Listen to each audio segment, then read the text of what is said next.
இது நான் வருஷம் வந்துட்டு கண்டிப்பாக இந்த திருவிழா அட்டன் பண்ணிட்டுருக்கேன். நான் ஒரு 18 வருஷமாக மதுரையில் பண்ணிட்டுருக்கேன். இந்த மாதிரி ஒரு ஃபங்க்ஷன் வந்துட்டு எந்த ஊர்லேயுமே நமக்கு தெரிஞ்சு ஆல் ஓவர் தமிழ்நாட்டில் வந்துட்டு மதுரை சித்திரவிழா மாதிரி ஒரு பெரிய ப்ராசஸிங் வந்துட்டு எந்த ஊர்லேயுமே நடந்தது கிடையாது. அந்த மீனாட்சியோட சொக்கநாதரோட வைப்ரேஷன் வந்துட்டு நம்ம நிற்கிற இடத்துலையும் அந்த ஒரு விசேஷத்துலேயும் அந்த ஒரு பாட்டுலேயே எல்லாருக்கும் தெரியும். எல்லாரும் இங்கே இருக்கிற எல்லாரோட ஃபேஸ்லேயும் பார்த்தாலுமே உங்களுக்கு தெரியும்.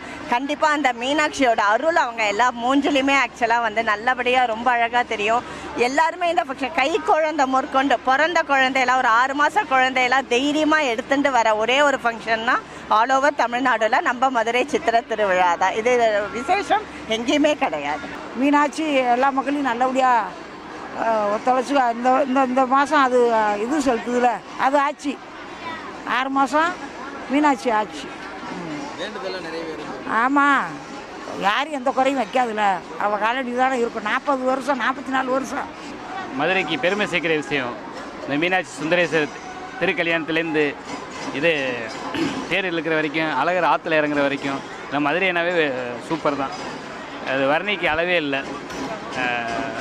இந்த வெயிலுன்னு பார்க்காம இவ்வளவு கூட்டத்தில் கூட அந்த மக்கள் வந்து இதை பார்க்குறாங்கன்னா அந்த மதுரைக்கு ராணி அந்த மீனாட்சி புண்ணியம் தான் பார்க்குது.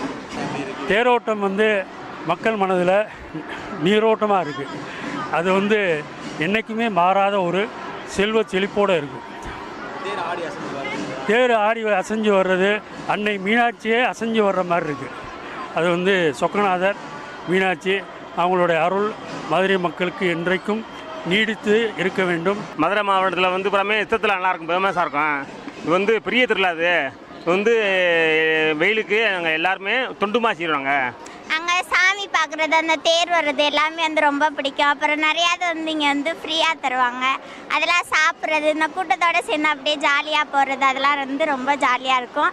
திருவிழானாலே அப்படியே வந்து சாமியை பார்த்தோன்னே அப்படியே மெய்சிலுக்கு சூப்பராக இருக்கும், ஹாப்பியாக இருக்கும்.